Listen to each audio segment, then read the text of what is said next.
I'm not seeing a flashing lights warning this time. Is that promising? Cool! It only took them 3 games to realize to not give kids seizures. Ain't that sweet? Time Slider, once again joined by manga. Howdy. Ooh, cool! An overworld and everything.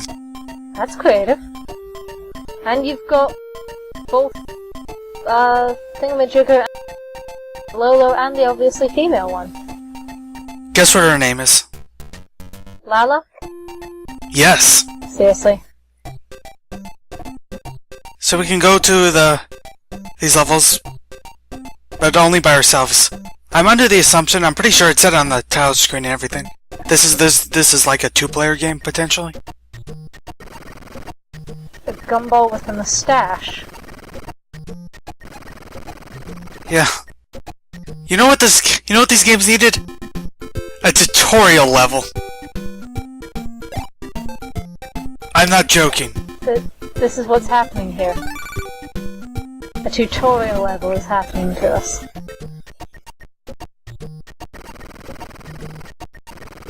Yeah, understatement.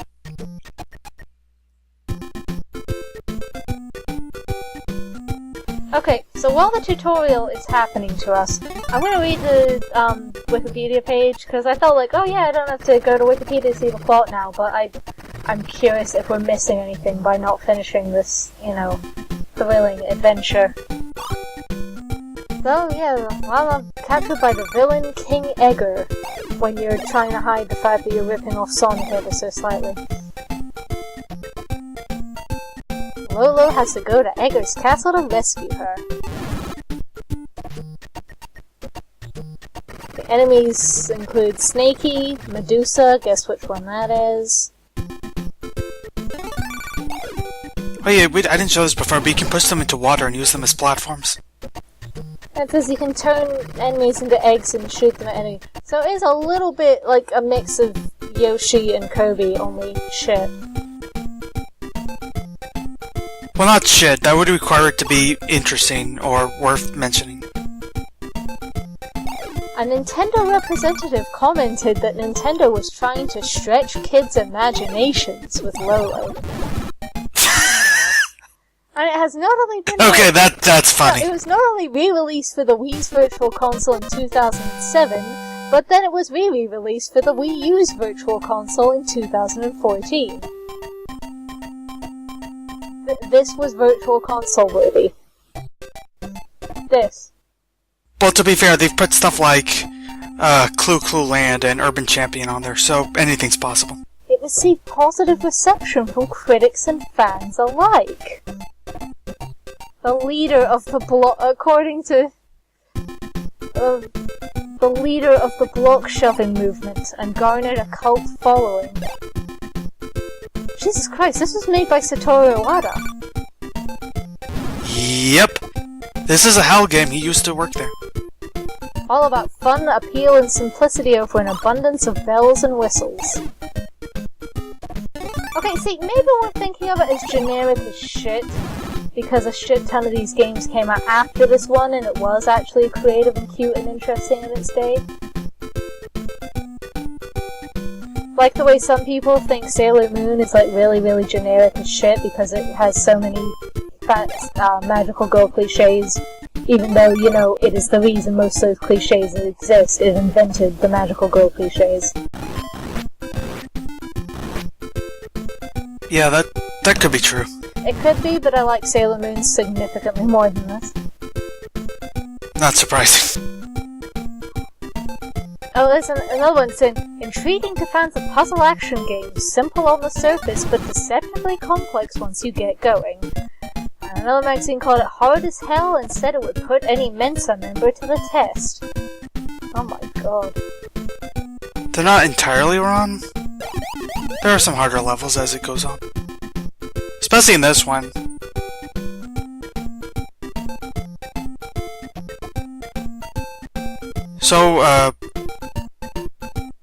So we are actually playing as the girl in this one. We can choose either one. Does she have any different abilities, or is she just for the sake of having a girl option? because I'm not slagging if that's all it is. It's more than the Assassin's Creed franchise has managed. Do you think they had difficulties animating the little pink blob? Do you think it was just too difficult? Yeah, that bow took like half their budget. All the renderings for the pink bow. Yeah, again, trees are not good cover. I mean, don't be too harsh. They did put a female-led Assassin's Creed on the most popular system they ever could, the Vita.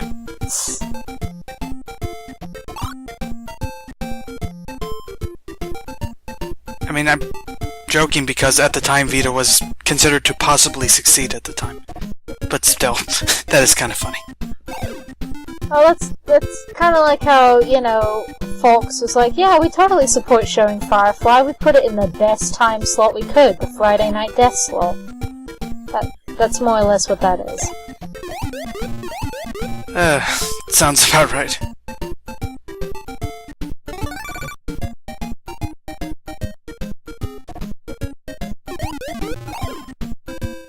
I made a terrible mistake. So you're supposed to, like, do this to the weird enemy before it falls asleep. Because once it's asleep, you can't push it, or put it in an egg, because reasons. Video game. Because. Anyway, we did it.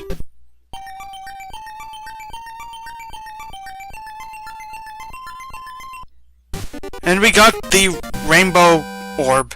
Yay! See, now I'm curious about what the plot of the third game is, because I'm not seeing anything on Wikipedia, and clearly she hasn't even kidnapped again. So what? Also, we blew up a volcano. Nice. I mean, ecologically devastating, but visually entertaining. Unfortunately, level 3 is locked, so I assume we have to do the first two first. I mean, I'll at least give this points for being more creative than the first two, and that, see, it looks like it's got the setup for having different styles of levels instead of these generic-ass castle rooms, and then you go inside and it's all generic-ass castle rooms. Why is this in a volcano? Like, these must have been the easiest games to code, because aside from adding her in, they've got exactly the same textures, exactly the same items and monsters, and, I'm staring at a glass of wine just now, wondering if I'm misremembering the part where we went on to 2 other videos and we're actually still watching the first one.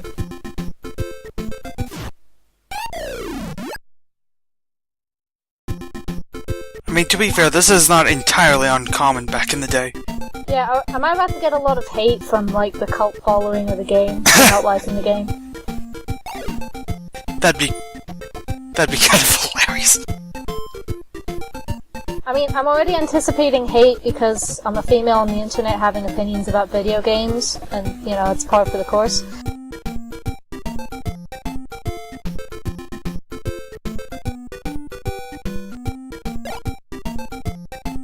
At least it's got I am kind of enjoying the music, though. Definitely not 1942 level stuff. Yeah, I felt like with this game, they got a bit more on track on the type of music they would put in Kirby games. And Kirby games have awesome music. Pretty much always.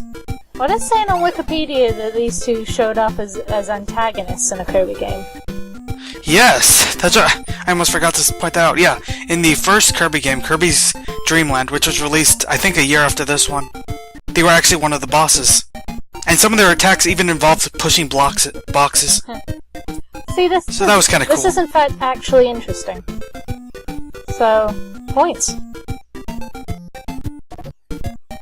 Though it is kind of funny, because they clearly thought this game was a big deal enough to make 3 games, but then afterwards they never made a game again, and these characters basically only appeared in Dreamland and, a couple cameos here and there after that. We love these guys. Wait, no we don't. Anyway, this level, I have no idea how to beat, to be honest. I have no idea what's going on in this room. No matter what I do, I'll always end up getting hit by one of the Medusas somehow. Ah, it is challenging you. So I just decided to leave. I'm kinda done. I'm not sure what else we could possibly sell from this. There's not a lot of variety to show in this, is there? No. Well, clearly it did mentally tax you and not getting into Mincer now, are you?